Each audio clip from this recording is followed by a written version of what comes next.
All right, well, we do have the updated college football top 25 AP poll here post week number 4, and we will begin with Georgia staying at number 1. Georgia, a lot of people getting a little antsy about them, remaining at number 1. They've really had a weak schedule. I believe they're 0-4 at this point against the spread.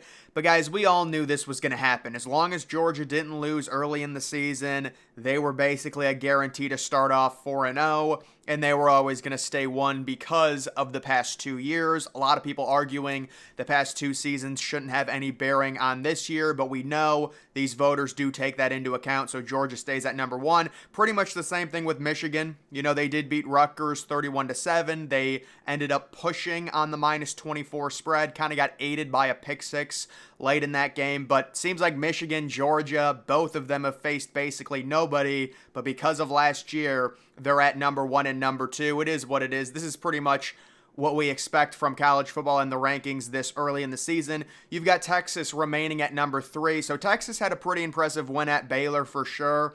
We know Baylor, they lose to Texas State. I believe now they're 1-3, so Baylor's not very good this year, but it was a night game on ABC. The game was definitely overshadowed, but still 38-6, that's impressive on the road in Big 12 play, so they're at number 3. They also have the win at Alabama. That's going to push them up. Ohio State moving up a few spots. They do beat Notre Dame very late.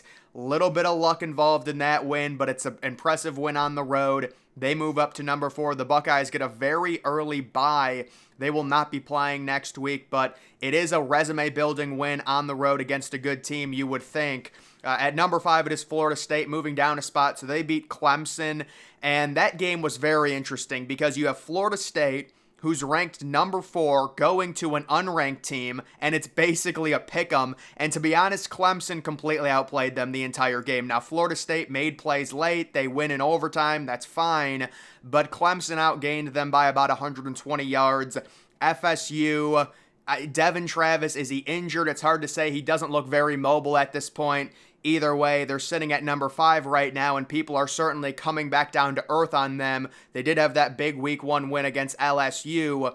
That's kind of keeping them up there, but they do move down below Ohio State. You do have Penn State sitting at number 6, so Penn State just destroys Iowa in a very boring, sloppy game. Their whiteout game, 31-0. Iowa had 70 yards of total offense. Penn State had 45 minutes in terms of, time of possession, just crazy.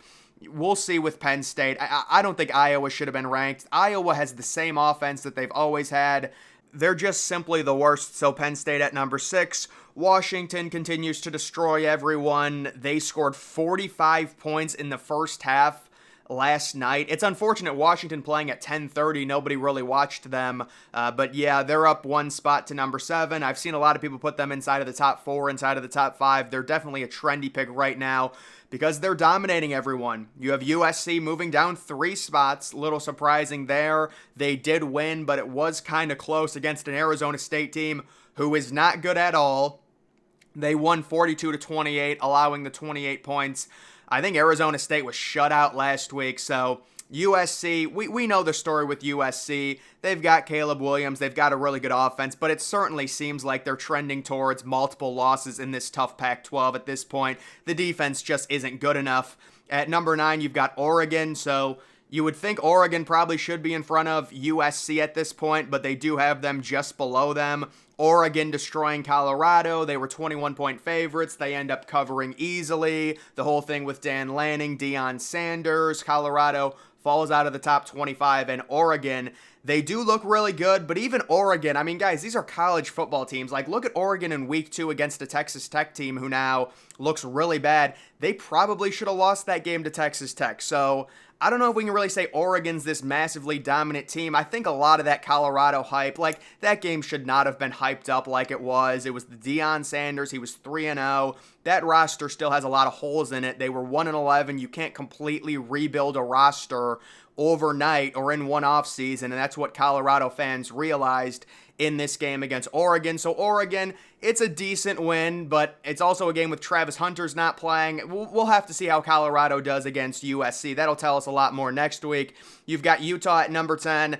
I just disagree with this completely. Utah does not have a good offense. Even if they get Cam Rising back, he's going to be rusty. I think Utah, even though they're 4-0, I would have them ranked significantly lower. That's just my personal opinion. I think they'll probably lose 3 or 4 games in the Pac-12, but we will see. They end up beating UCLA with 200 yards of total offense. Dante Moore. UCLA is an unfinished product right now. They're starting a true freshman superstar, but he's still trying to learn the ropes. It's on the road. It's a tough environment. His offensive line didn't help him at all. UCLA still outgained Utah, but Utah did get the win. They are 4-0. And they move up to number 10 now. You have Notre Dame dropping down only 2 spots. Not all that surprising. I didn't think they'd fall much at all because that was a game, they're up 14-10. Multiple chances to close that game out against a good Ohio State team. They weren't able to do it. Kind of similar to last year with the Notre Dame-Ohio State game. Obviously, Ohio State controlled last year a lot better than this year. Also, Ohio State was at home last year. But if you're Notre Dame, it's just the problem with Notre Dame that I'm seeing, and this is going to be an issue for them because they have a very hard schedule. They have no playmakers on the outside. They have no true number 1 receiver.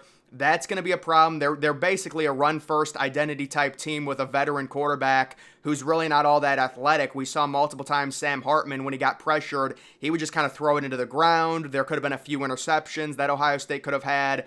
So Notre Dame going on the road to Duke, that's a huge game. It's a tough game, but I almost want to favor Notre Dame in a bounce-back effort against a good Duke team in that one. I'll make my prediction on Monday, but it's just a situation where Notre Dame has more talent. Their backs are up against the wall. They're coming off a loss. They're still a well-put-together team. They've got a solid, good defense. We'll have to see on that one. You've got Alabama at number 12, moving up 1 spot. They end up calming down, beating Ole Miss fairly easily. Jalen Milroe had a really bad interception, red zone interception, into the end zone. But other than that, Jalen Milroe, certainly Alabama's best QB at this point on the roster. They're just going to have to learn to try and grow with him. And Alabama also has that same flaw where they really don't have an elite number 1 wide receiver. Maybe a true freshman develops into that. We will see, but Bama has just a loaded defense with 2 elite pass rushers, so the defense should keep Bama in pretty much every SEC game. You've got LSU sliding down 1 spot, so LSU, a very bipolar team. They're sitting 17.5-point favorites against Arkansas. They barely win by 3 late in that one, 34-31 on like a last-second field goal, so LSU, they're kind of what I expected. Some weeks they'll be really good, other weeks not so much. They're very inconsistent. Oklahoma at number 14. So obviously the models love Oklahoma a lot more than number 14, but still you're looking for that big win, winning on the road at Cincinnati, 20-6. The offense, you could say maybe a little bad with just 20 points, but it's a tough game on the road. I know people are going to say Cincinnati lost to Miami of Ohio last week. They're not very good, but I still really do like Oklahoma at this point. I would have them inside of the top 10. You've got North Carolina at number 15. They beat Pittsburgh. It's a semi-impressive win. I'm still not a big believer in North Carolina at all. Washington State up 5 spots for beating Oregon State. Certainly right now, they're kind of the hot team. They're at 4-0, but they are in a very tough Pac-12, so we'll see. Duke at number 17. They've got the massive game next week at home against Notre Dame on ABC. Miami up to number 18. They easily beat Temple 41-7. That's a solid win for them. You've got Oregon State all the way down to number 19, so they still stay in the top 20. They were losing this game early. They could have got blown out. They made a little bit of a comeback, and they end up losing only by 3 points. I'm still very high on Oregon State, especially this Friday game against Utah. I think they beat Utah fairly easily in the Friday game that's coming up. You've got Ole Miss at number 20. I would probably have Ole Miss maybe at 25 if I'm feeling nice. I don't think Ole Miss is very good.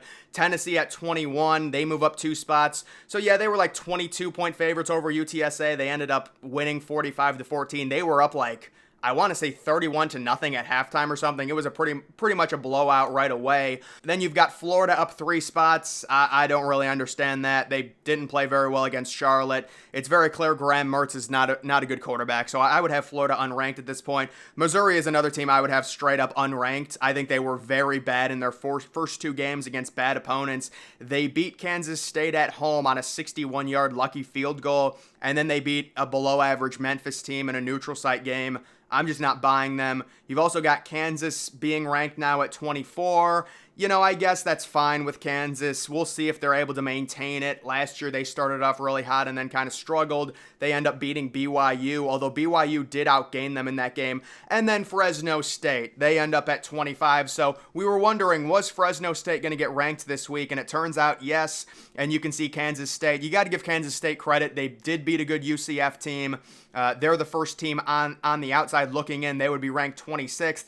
I don't know what they're doing with Kentucky. I don't know why these voters continue to reward Kentucky with playing a horrible non-conference schedule. They've beaten nobody. They're 4-0 because they've played 3 terrible non-conference opponents and Vanderbilt. But, I mean, these people are just dumb. They got 41 votes somehow. Colorado still with 32 votes. I don't know. I would not have Colorado ranked at this point. Louisville was the other team. A lot of people were thinking possibly they were going to be ranked. They're on the outside. UCLA, after losing to Utah, they're outside of the top 25. Maryland has started 4-0, and they're probably going to be 5-0 going to Ohio Stadium, because I don't know who they face. I forgot, but I saw their schedule, and they should be 5-0 going to Ohio Stadium. Maybe they'll be ranked. We will see. TCU, they've kind of righted the ship after that Week 1 Colorado loss. Good for them. You can see Tulane still getting votes. Syracuse is still undefeated. Wisconsin is a team I'm really going to be watching. That was an impressive Friday night win against Purdue on the road. And then Air Force still undefeated. They're getting a shout out now with a few votes.